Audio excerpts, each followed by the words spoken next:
Well, Hello. hello. How are you? Good. How are you? Good. Happy Friday. Happy Friday to you. How's your week?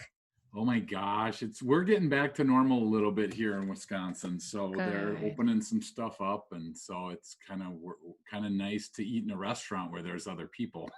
Right? So, how about Right. you? How about out there? We've been open for a while. Okay, good. I've seen some news media saying that we might be becoming a hotspot. Get started in three, Perfect. 2, 1. Hey, Dave Melinda here, Positive Polarity Podcast. Hope you're doing awesome. I am so excited today to be hanging out with somebody that I learn from all the time. Although I never get to see her, so it's kind of weird, but we'll go into that explanation in a little bit. Candice, Frazer, welcome to the show. How are you today? Thank you for having me, Dave. I'm doing really well. I'm excited to be here. Awesome. She is the Senior VP of Operations at TTI Success Insights. And that is like a mouthful, which we'll all unpack. You are in Arizona now, currently, correct? That's correct. I'm in the Valley of the Sun. It's beautiful Awesome. here. Well, real oddly enough, I see Chicago, Boston. I mean, you're kind of a world traveler when it comes to this. So where are you from originally? Can you share that with us, or is that like off the record? It is not. I'm from Long Island, New York. Excellent. And how Yeah. long did you last there? I was there for my first 18 years, went Oh, wow. back for another few year stint thereafter. So if you catch me off guard, you might really hear the accent. Ooh, that's what we like to hear. Hey, I was talking to a guy from Australia and I was on a podcast in Australia and they have a weird accent, right? You know, your VA out there that always makes fun of you. And it's like, Trevor, right? Yeah. Yeah, that's right. What a We've got a great cool, relationship.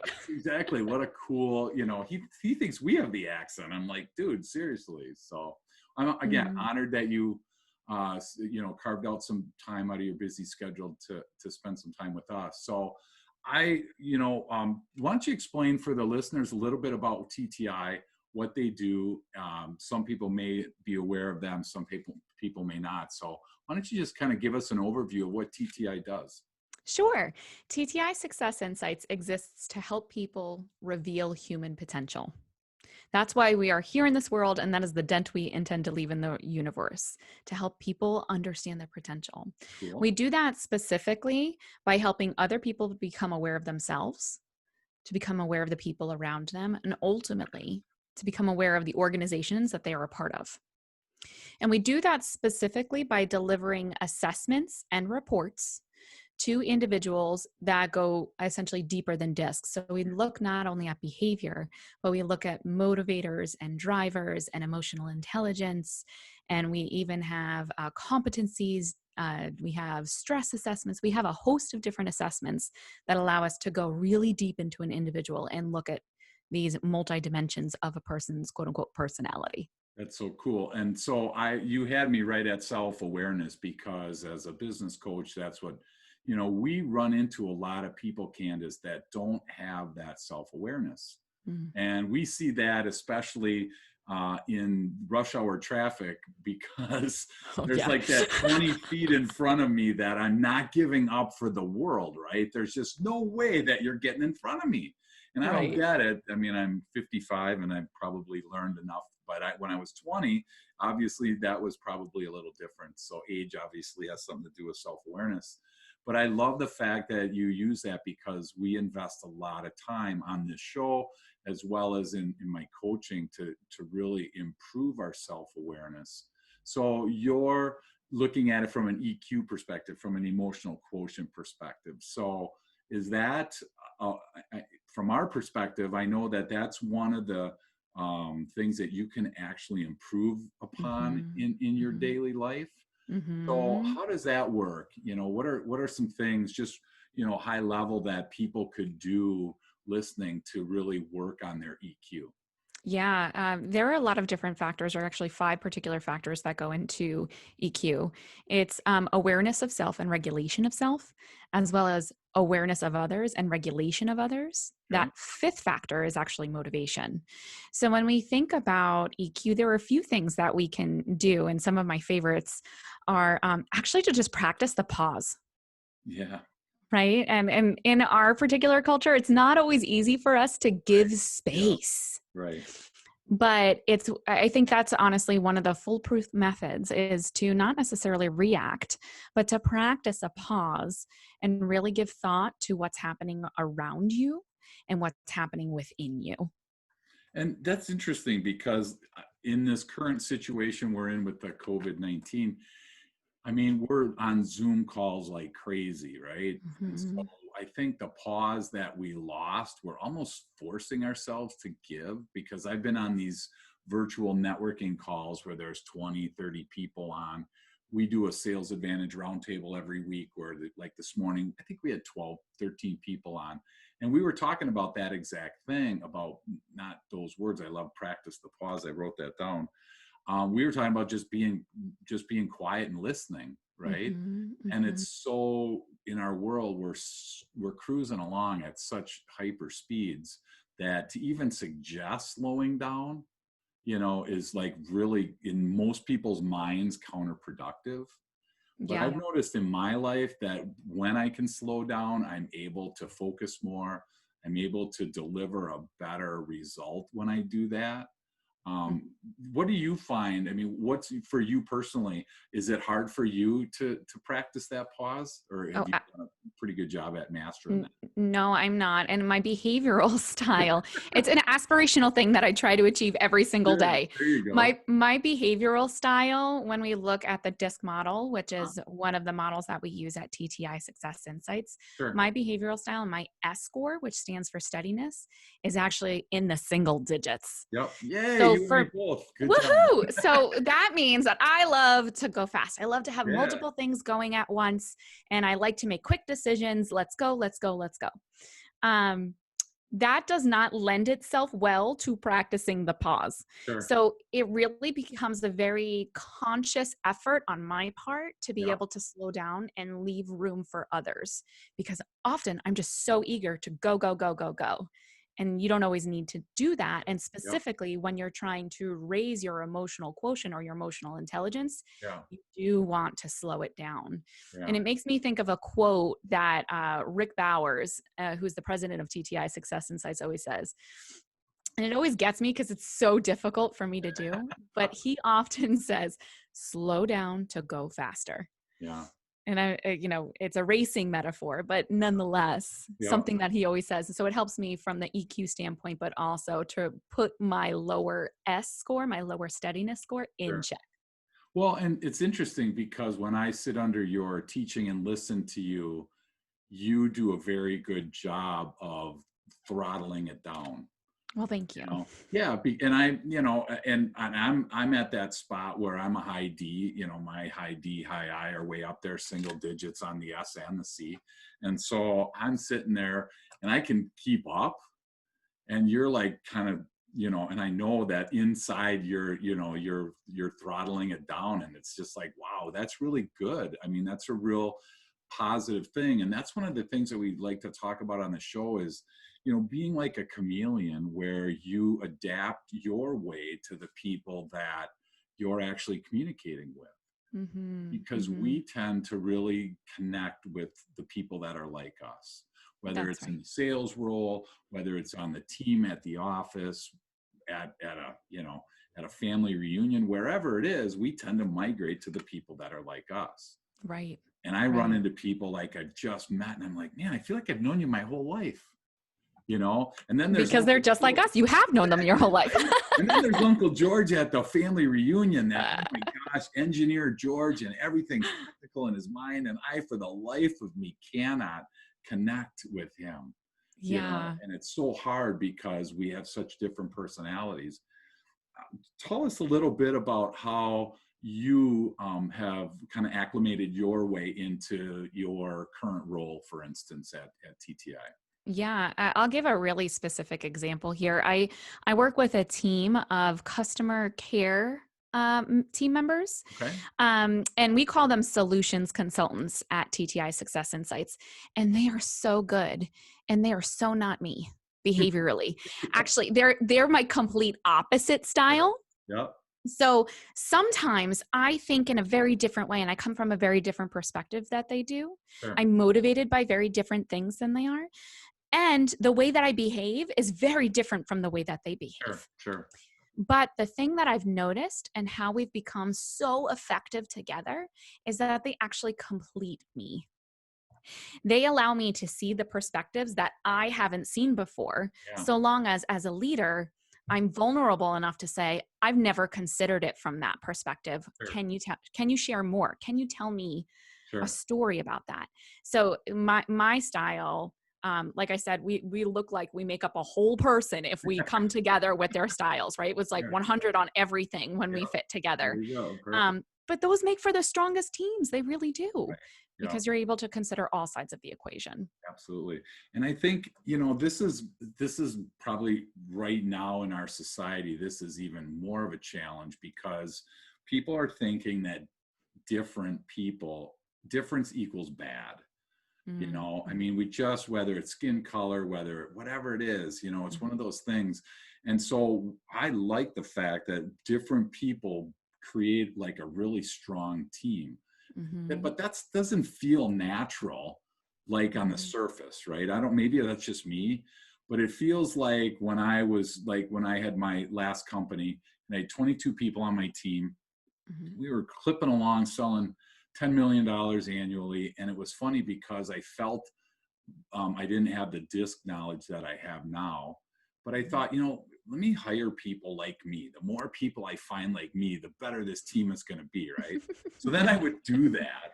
And then I Yeah. would realize I'd look around and go, okay, who's going to do the work You're now? right. You Because I'm a know? starter and I don't have a Exactly. finisher. Right. Right. Exactly. It's That's like, right. oh my gosh, so that didn't work. So now, Right. because I still run into people from a coaching perspective and they're like, man, I want to hire this guy. He's just like me.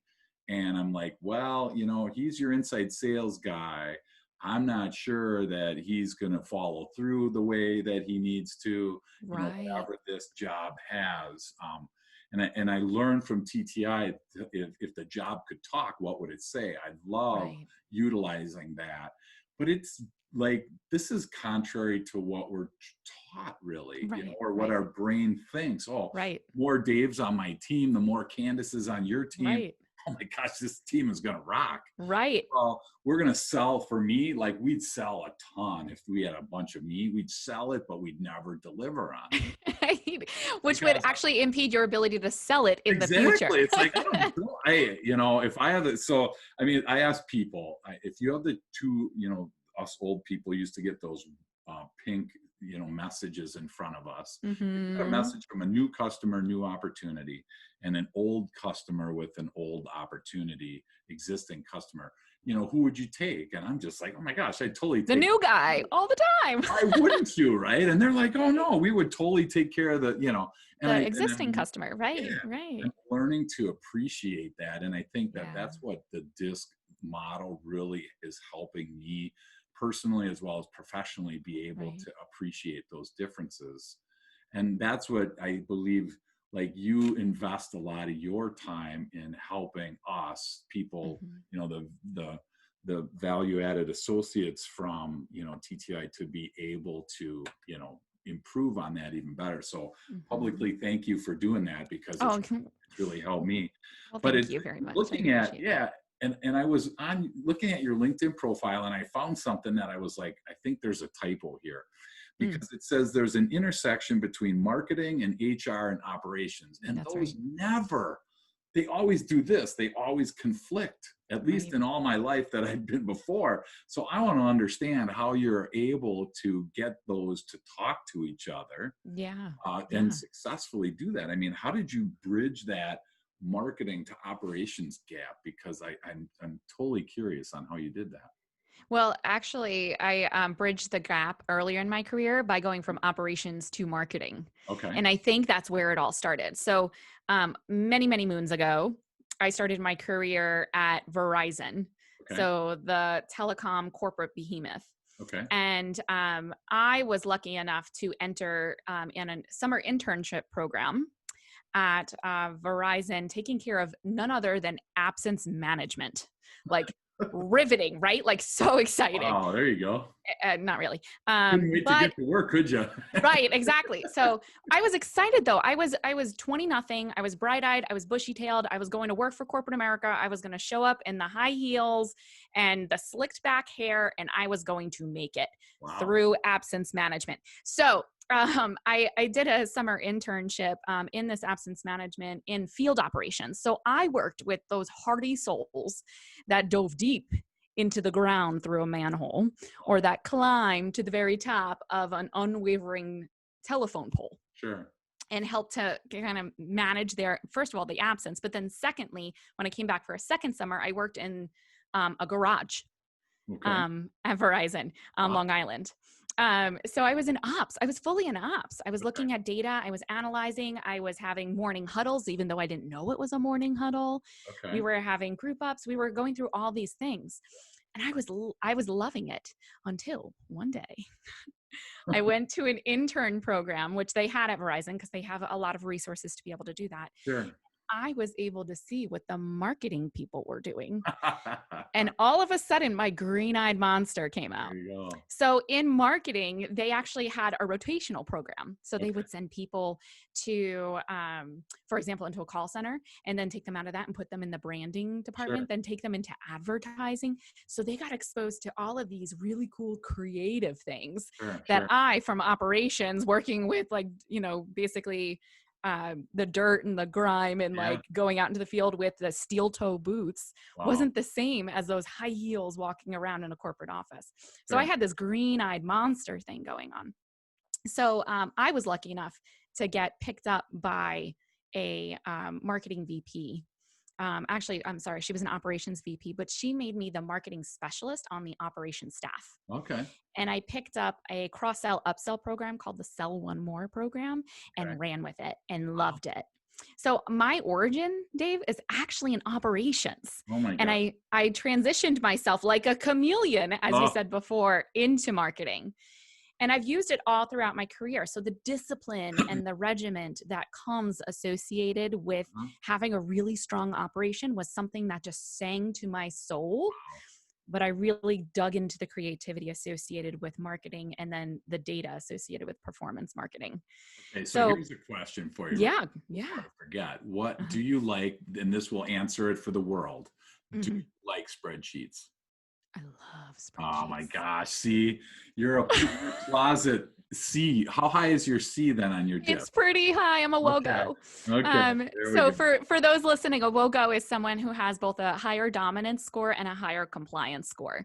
So they're the type of people that basically say, I want to go, I want to go, I want to go. And whoa, I need to slow down and make sure it's perfect. There you go. So I definitely have that higher compliance score as well. So that's that to me, and we call that like a me conflict, right? So you Yeah, have that's that right. within you where Always. part of you wants to cruise at 100 miles an hour, but then part of you wants to make sure that it's done correctly. Right. It's like That's for right. me, I want it done now. If it isn't right, I used to, when I painted when I was like just out of high school and Mhm. before college in that days, we used to say, if it looks good from the road, it looks good, right? I mean, Right. we would drive by and be happy, and that was my Right. personality, and it still is. So I can't even imagine how difficult that is to have that going on. How do you work through that when you have something like you're kind of like you have, both sides tearing at you to go in both directions? Who wins? Oh, it depends. Okay. It's not easy, Yeah. right? So if the urgency is higher Uh-huh. in that particular moment, then that ability to go is what wins. But Sure. if it's really important to get it right, then that essentially that higher C or Sure. that perfection Yeah. is what wins the most. But I love blending the two. And Okay. it's luckily for me, I'm not like off scale Okay. with both my dominance and compliance score. I'm Sure. more middle of the road. So Okay. it's a lot easier for me to be able to regulate it. If Gotcha. it was super strong, that would be super difficult for me as well. So have you ever been labeled a perfectionist? all the time. Really? Personally, professionally, friendship wise, coloring books when I'm Oh boy. all of it. Oh, All of it. Total perfectionist. all right. So the next time that we're at conference, I'm bringing a coloring book and I'm going to make you color outside the lines. I don't know if I could do it, Dave. I don't know. That's so funny. Oh my gosh. Isn't it? It's just crazy how different people are. Mhm. And I think the real challenge in business is understanding that can be a real positive, Yeah. because so often it turns into be a negative, at least Right. perceived by the business owner. And that's, I think, when we talk about that in training, people don't appreciate at first that variation, that difference, Right. you know Right. and But it I think we're seeing in a lot of different instances, we're seeing that to come true anyway. So are you familiar with traction in the EOS system? The I've read the book Traction. Yep. Perfect. So when they describe that visionary and integrator Hmm. standpoint, how you Yep. need both to be able to work, Right. they are opposite styles, Dave, Right. Yep. right? Yep. So I don't know if out in the world people are saying, "Hey, behaviorally, you need these different personalities." But I think that there is a cognizant understanding of exactly what you're saying. If you hired all Daves around you, Oh, it we'd would sell a boatload you though. would sell so much all the time. You would sell everything. You would sell the paint off the Oh wall. my gosh. Yep. You would sell it all. Oh, and there was a funny thing on LinkedIn, and it was so applicable. It said, while the optimist was talking about how full the glass was, and the Mhm. pessimist was talking about how empty the glass was, Mm. the sales guy sold the glass. I love And it. I'm like, oh my gosh, that's like totally perfect. I don't care if it's empty or full. How many do you want, Candice? Right? Right. and, and it's just like it's interesting because that then bleeds over big time into our personality. Yeah, And so it does. when we do sales training, when we talk to different people about that, it really is important to understand that there's different people. Your style's different than the person that you're talking to. And so, was it hard for you to make that marketing to operations to marketing? Was that hard to jump, or is it just that you have, success on both sides? I think for me it was like breathing, Dave. So when we Okay. talk about when if the job were to talk, what Yeah. would it say? Yeah. I think that I in my career have been very fortunate that I've stumbled up. However, I also have been attracted to roles that were best for my style. Sure. And I think that at TTI Success Insights, they knew absolutely what my style was and how good of a fit it would be. Sure. But in other organizations, they instinctively knew that in some instances, but I was really lucky. I Yeah. just found it.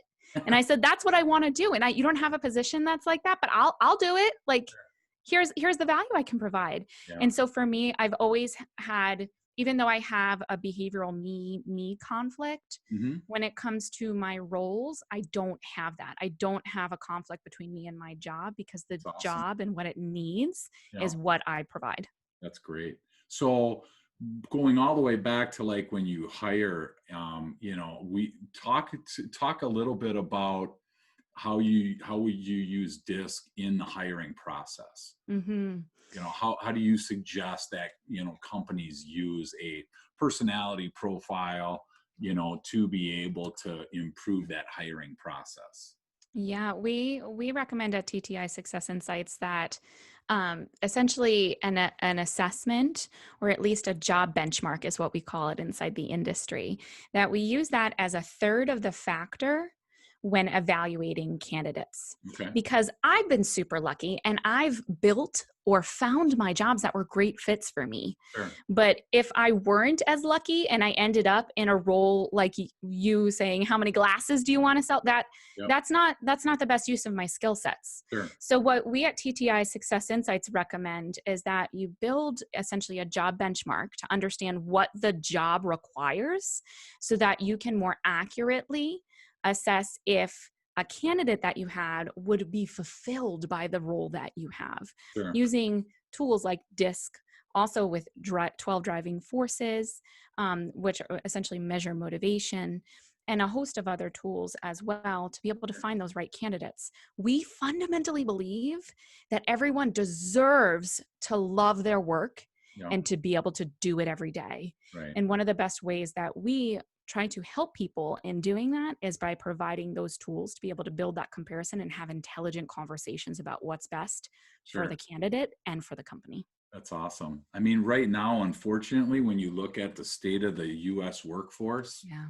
I mean, Gallup says that, 1 out of 3 people show up every day with the company's best interest in mind, and the customer's best interest in mind. That's my dumbed down version. But, we all know the people that show up when they are engaged in their job. The statistics show 1 out of 3, which means 2 out of 3 people, you know what? Some of them are just skating by, doing as little as possible. They love saying it's not my job. They're Mhm. not going to raise their hand for any extra credit. I mean, Mhm. it's, my gosh, extra credit for me when I was a kid was like, are you kidding? I mean, piece. So I get it. But from a work perspective, it's so Mhm. difficult to find an engaged employee. Yeah. So does the benchmarking process help? What's the success rate, I guess, of that, utilizing assessments to be able to, find the best person for that particular job? I think that the success rate ultimately goes up. And here's why. It's less about the actual data associated with it and more about us as humans being able to turn something that is very subjective Yeah. to make it more objective and to be able to have meaningful conversations. Sure. I think that a fundamental problem associated with the 2/3 of people that are not engaged at work Yeah. is that we never even thought about who is this person and are they a good fit and would they be fulfilled by that role. Right. And in essence, we've done them an injustice Yeah. by putting them in that position where they feel stuck and they feel like they're not engaged.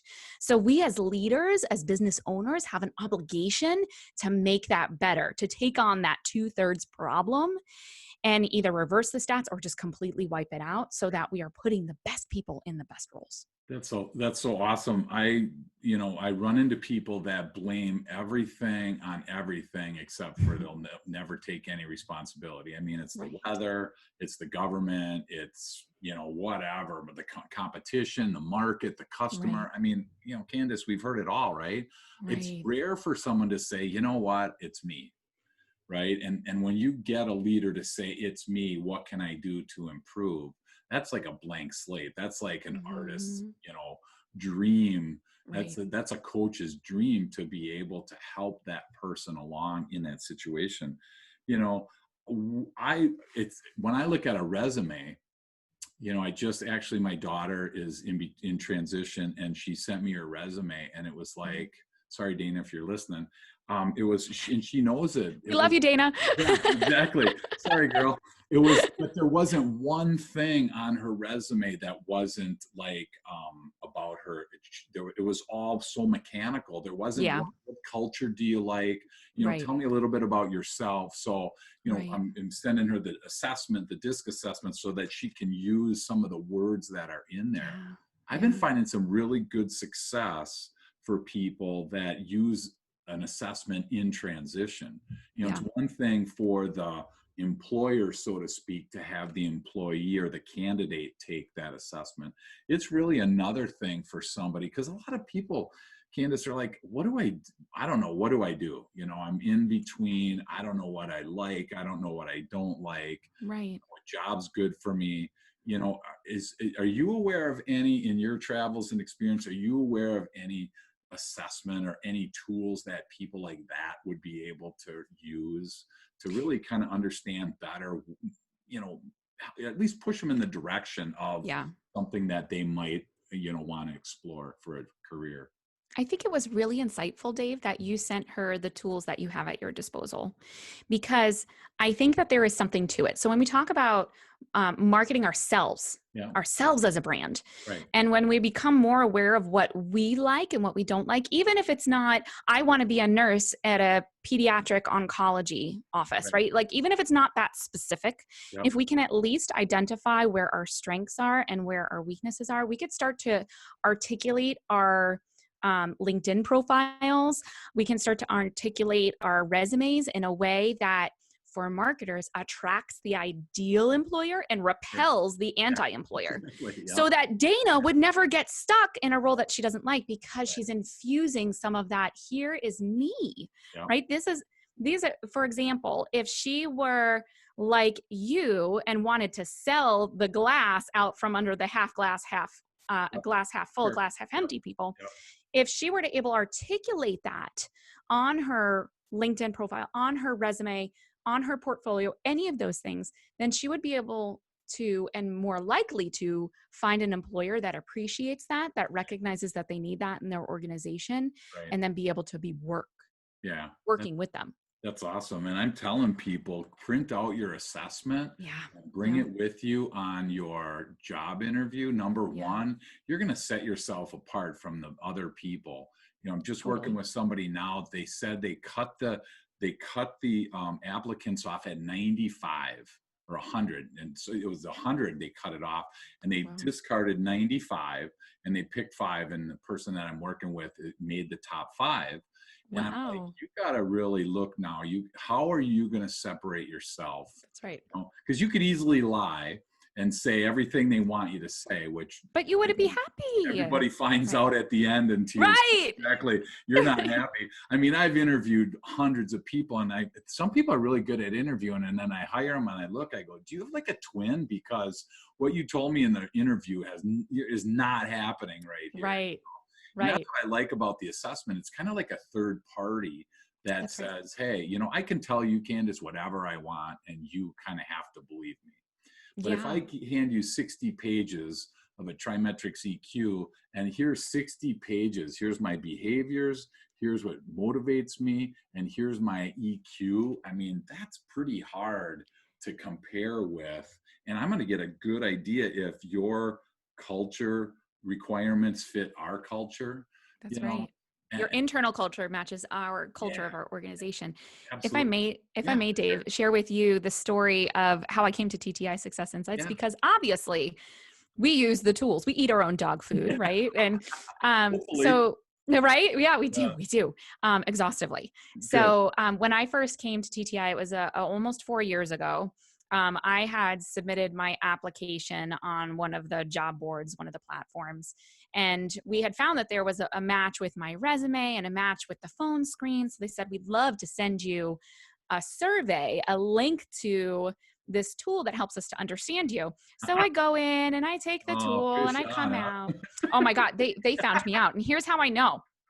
So I walk in for the in-person interview, and I Uh-oh. was the leading candidate at the time, and they had my entire profile. They knew I was the leading candidate. We were continuing the conversations, and they said, since you're interested and we're interested, we're going to gift you this report. Oh, nice. And I was able to take it home, and I was kind of like, okay, this is cool. This Yeah, is yeah, nice. yeah.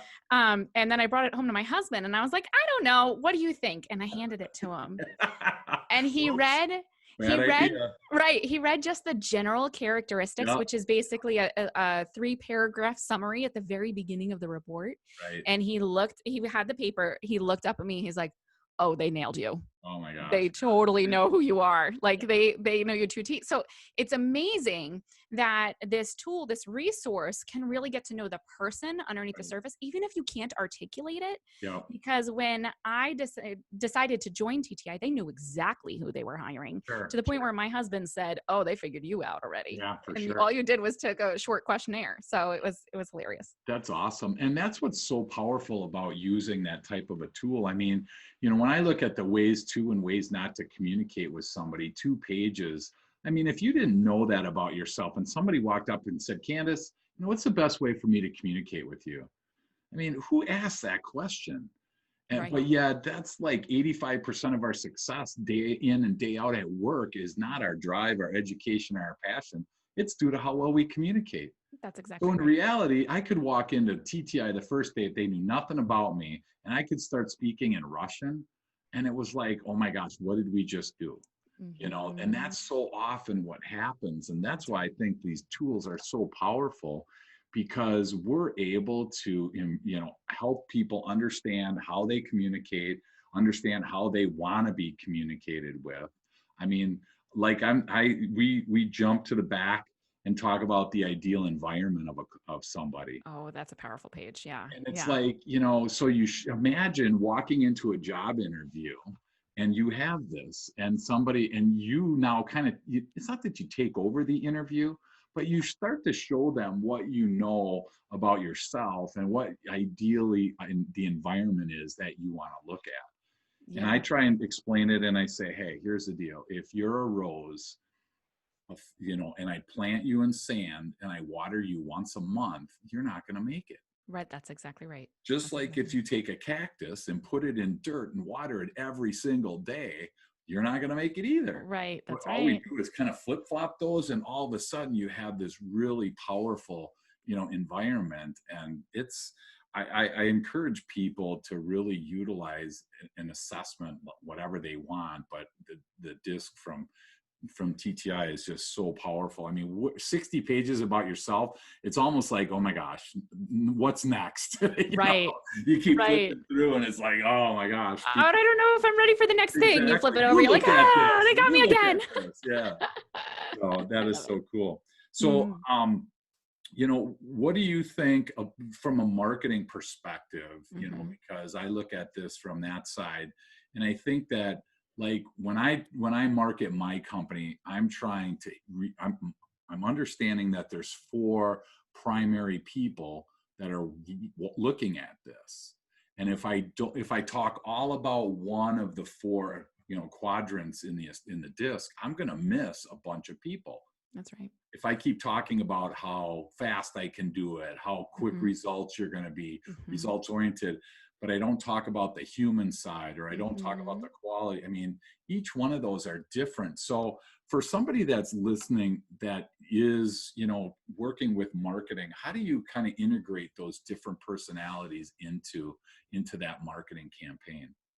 Yeah, I think the most important thing to do is to start with who's your who.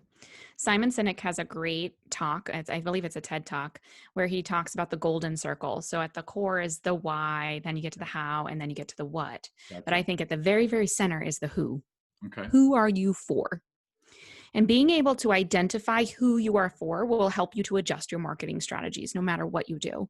So, as you're working on a team and we're trying to, fill out roles on the team, for example, if I had a marketing coordinator, I want someone that's willing to take things across the finish line. Mm-hmm. I want a finisher. I want someone who's maybe a little bit slower paced, but is going to make sure it gets done right.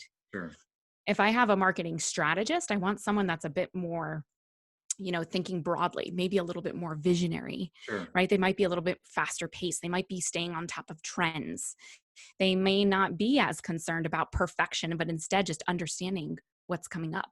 Gotcha. Um, so I think it's important to understand who you are trying to talk to and then adjust your messaging based on that who. So if you are looking for a high D as your who, then make sure you're using language and words Perfect. and concepts that work for that high D, Yep. because it's not going to work the same for someone that would be a high S, Yep. which is very unusual to have those two scores together. But Yep. you just have to understand who is your who. Sure. That's the most important thing to start with. Wow, that's so cool. And I was like shocked. I can't tell you how many times I've read the "When Words Don't Work," you Mm-hmm. know, white page that you guys created. And there's actually words that certain personalities are attracted to, and Correct. certain words that they're repelled to Right. from whatever, however that is. Right. And I realized that for myself. So I cannot stand the word process. When Bloop, that happens, my brain bloop. Yeah. Just, I check out. I think a spreadsheet, I think of, and I just, when I Mhm. even said spreadsheet to you, I'm like, she better not say that she likes it, because I'm going to be like, I can't hang out with her anymore, you know? And it Womp was just, womp. I I know. won't I won't bring it up anymore, I promise. Exactly. No, but the cool part is I realized that I struggle with the word process. But you know Mhm. what? I found a word to replace that, and it was path. You know, just the word Mm. path, because I have a real comfort in the path. We have woods in the back of our house, and we've created a path, and it just puts me in this completely different spot than if I think about process, you know? And so, Mhm.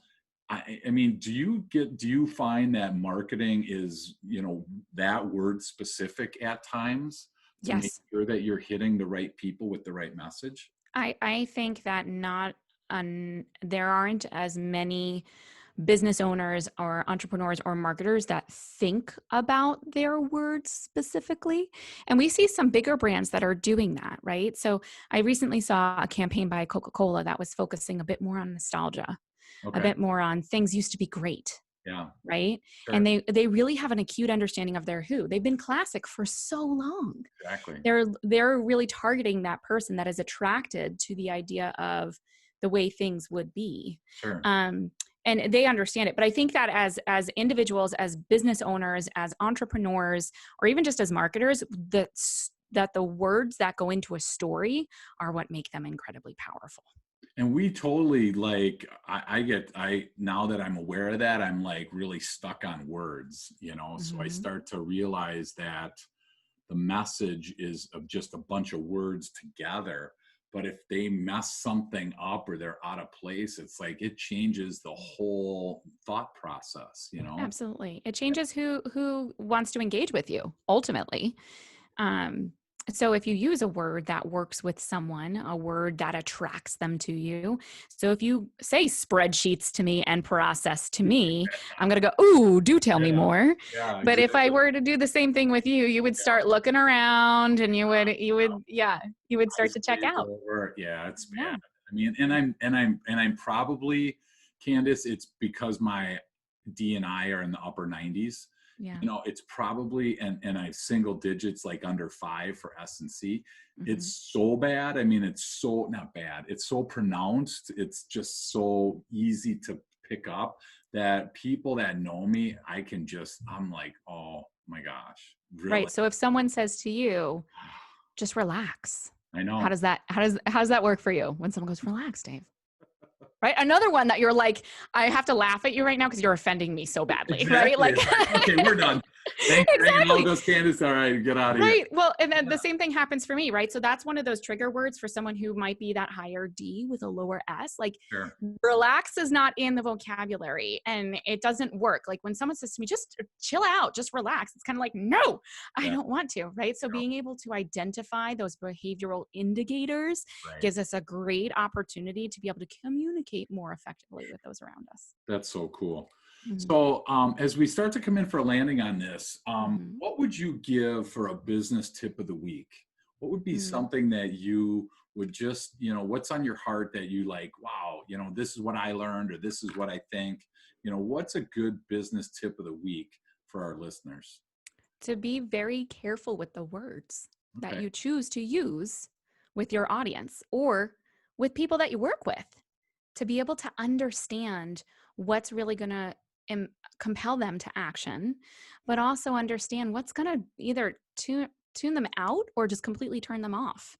So, my business tip to offer up to everyone this week is to really begin to understand the words that you're using with others and how might that tell you more about what they prefer and about how they work. That's awesome. One word that you taught me, which you'll probably laugh at, it was sticky. Do you Mm, remember when you were taught, you did somebody, you were involved in something with, you know, making that thought stick. And so every time I think mhm. of sticky, I'm like, oh my gosh, there's Candace's face that pops up, you know, and that's the power of these words. You Right. know, to your point, is like, it's like, oh my gosh, this is like real stuff Yeah. that's going on here. And I think that, you know, I struggle with personally understanding the power of what those words are. And, you Mhm. know, I learning to be more empathetic and learning to be more vulnerable with people, because that's really, I think, what people are looking for from leadership right now, is that kind of vulnerability. Yeah. And it's hard for somebody that is a driven person, or it's probably even harder for an engineer, the high C, the real conscientious type person that's very detail oriented.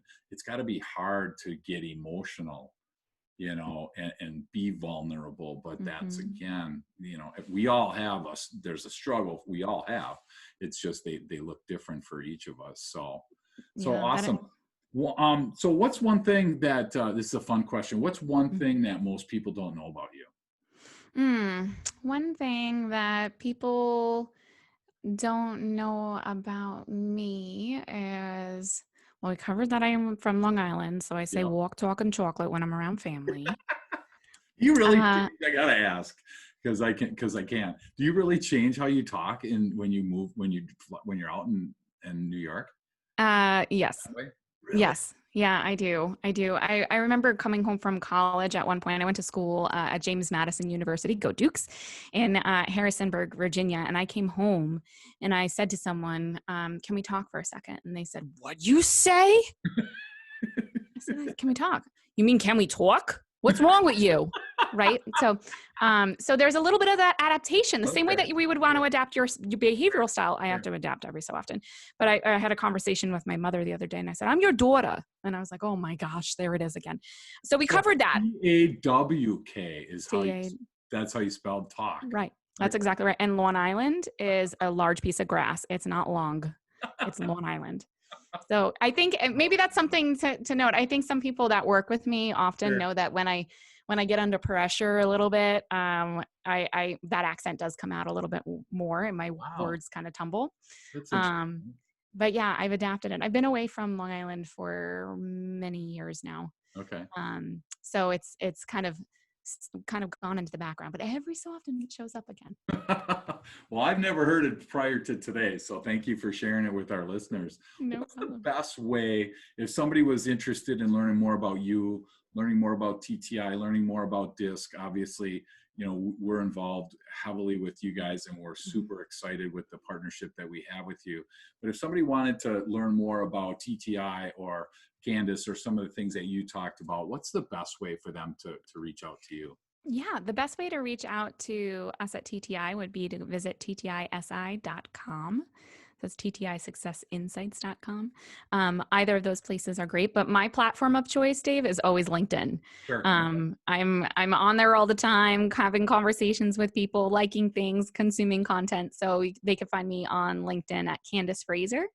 And if they want to learn more about TTI, my profile is also there on TTI. So if they want to dig in and see exactly that DC showing up, they can visit my profile on ttisi.com as well. Cool. That is so cool. So now I got to ask, because I'm looking at your profile and I'm trying to understand the she, comma, her. Mm-hmm. So is there a story there that you can end this with? A little bit. I've seen a bit more of my friends in the HR space.